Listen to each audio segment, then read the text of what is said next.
দর্শক, রশিদার কাছে এসেছি। তার জামাই মারা গেছেন, তার স্বামী মারা গেছেন। আপনারা দেখতে পাচ্ছেন তার চোখের কোণায় জল।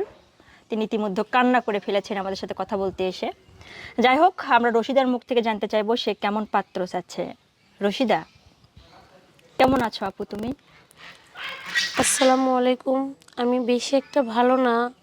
তো আমার স্বামী মারা গেল প্রায় 2 থেকে 2.5 বছর চলতেছে। তো আমার একটা মেয়ে আছে, অনেক তুমি কি এখন স্বামীর বাড়িতে আছো নাকি বাবার বাড়িতে আছো? বাবার বাড়িতে আছি। তারপর একটা মেয়ে আছে, মেয়ের বয়স কত? আমার মেয়ের বয়স হচ্ছে 4.5 বছর। 4.5 বছর। তোমার বয়স কত? ছোটতেই বিয়ে হয়েছিল? হ্যাঁ, আমার অনেক ছোটকালে বিয়ে হয়েছে, আমার রানিং 22 চলতেছে। রানিং 22 চলতেছে। দর্শক, রশিদার কিন্তু 22 বছর চলছে এবং তার স্বামী মারা গেছেন, একটা মেয়ে রয়েছেন। সে এখন স্বামীর বাড়িতেই আছে, আমাদের কাছে ইন্টারভিউ দিতে এসেছে। আপনারা যারা যারা বিয়ের জন্য আগ্রহী, আপনারা এই ভিডিও ফুটেজ শেয়ার করে দিবেন। আমরা আরও কিছু জানার চেষ্টা করব, কারণ সে যেহেতু পাত্র খুঁজছে, কেমন প্রকৃতির ছেলে তিনি যাচ্ছেন এবং তার সাথে কতটুকু মানানসই আছে কিনা আমরা সব বিষয় জানার চেষ্টা করব। আপনারা দেখছেন তার মনটা অনেক খারাপ, কিন্তু তার জামাই মারা গেছেন। তিনি কিন্তু ভালোবেসে তার জামাইকে বিয়ে করেছিলেন, আমাদের সাথে একটু আগে তিনি বলেছেন। আচ্ছা রশিদা,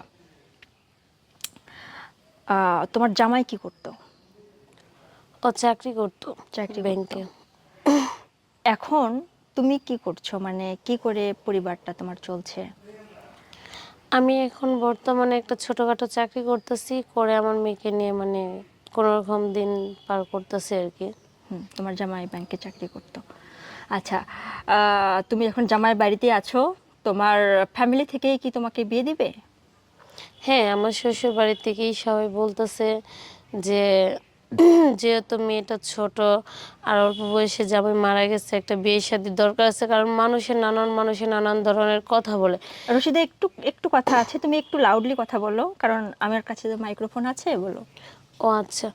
তো আপু বুঝিনি, এরকম একটা ঘরে জামাই না থাকলে অনেকে অনেক ধরনের নানান কথা বলে, ভালো খারাপ সব মিলে বলে। তো এগুলো কথা শুনতে শুনতে মনে করেন আমি অতিষ্ঠ। অতিষ্ঠ হয়ে যাইতেছে, যা শোনার মতো ভাষা আমার নাই। তো পরে আমার শ্বশুর বাড়িতে আমি সবার সাথে কথাগুলো শেয়ার করলাম। পরে বলতেছে যে ঠিক আছে, দেখো তুমি যদি কোনো একটা মনের মানুষ পাও যে তোমাকে বুঝবে, তোমার থেকে তোমার মেয়েকে বুঝবে, নিজের সন্তানের মতো ভালোবাসবে, এরকম যদি কাউকে পাও তাহলে বিয়ে করো, বিয়ে করে আমাদের ফেলো। কোনো ইয়ে নেই। আচ্ছা, তুমি বিয়ে করতে চাচ্ছ যেহেতু, তুমি কতদিনের ভিতর বিয়ে করবে? যেহেতু বিয়ে করতে চাইতেছে, আমি যত তাড়াতাড়ি একটা ভালো ছেলে পাবো তত তাড়াতাড়ি বিয়ে করে নেব। যত তাড়াতাড়ি, ধরো 15 দিন কিংবা 1 মাস। হ্যাঁ, হলে সমস্যা নেই। যদি 1 সপ্তাহের ভিতরে হয়ে যায় তাও কোনো সমস্যা নেই। সমস্যা নেই। আচ্ছা। কারণ আমি চাই যত তাড়াতাড়ি বিয়ে করব তত তাড়াতাড়ি মানুষের কথাগুলো বলা বন্ধ করে দিবে। আচ্ছা, তোমাকে কি বিয়ে করলে তোমার যে মেয়ে আছে সেই মেয়ের কি দায়িত্ব নিতে হবে, এমন কিছু? হ্যাঁ, অবশ্যই। দায়িত্ব নিতে হবে না? হ্যাঁ, আমার মেয়েকে ভালোবাসতে হবে নিজের সন্তানের মতো। আচ্ছা, তুমি জামাই কারণ বাড়িতে আছো? হ্যাঁ, আমার মেয়ে। এখন তোমার জামাইয়ের কোনো ভাই আছে কি? নাই? না না। এই জন্য তুমি জামাই বাড়িতে আছো, শ্বশুর শাশুড়ি মারা গেছেন তুমি বলেছিলে। হ্যাঁ, পাড়াপড়শিরা আছে, পাড়া প্রতিবেশী প্রতিবেশী তো আর বাড়িতে থাকবে না, না না সেটাই। আচ্ছা, তো রশিদা, তোমার যেহেতু মেয়ে আছে, তুমি মেয়ে সহকারে আর কি মেয়ের দায়িত্ব নিয়েই তুমি কারো ঘরে যেতে চাচ্ছ। তো দর্শক, আপনারা ইতিমধ্যে কিন্তু জানলেন তার একটা মেয়ে আছে এবং সে কিন্তু মেয়ের দায়িত্ব নিয়ে বিয়ে হতে চাচ্ছে। এমন ছেলে যদি যদি থেকে থাকেন, সে বিয়ে করবে। ধরো ছেলের বউ আছে, কিংবা ধরো ছেলের বউ মারা গেছে বা ছেলের ডিভোর্স হয়ে গেছে তোমার মতো আর কি, দুর্ভাগ্য, তাহলে কি সেক্ষেত্রে সেই ছেলে তুমি চয়েস করবে?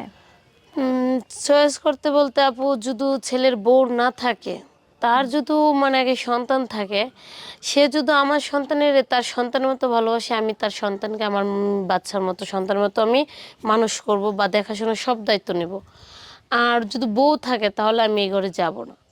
বউ মারা গেছে বা বউ চইলা গেছে এরকম হইলে আমার কোনো সমস্যা নেই, কারণ আমি তো নিজেও এরকম একটা মানুষ। কারণ আমারও তো স্বামী মারা গেছে, কারণ যে আমাকে বুঝবে আমারও তাকে বুঝতে হবে।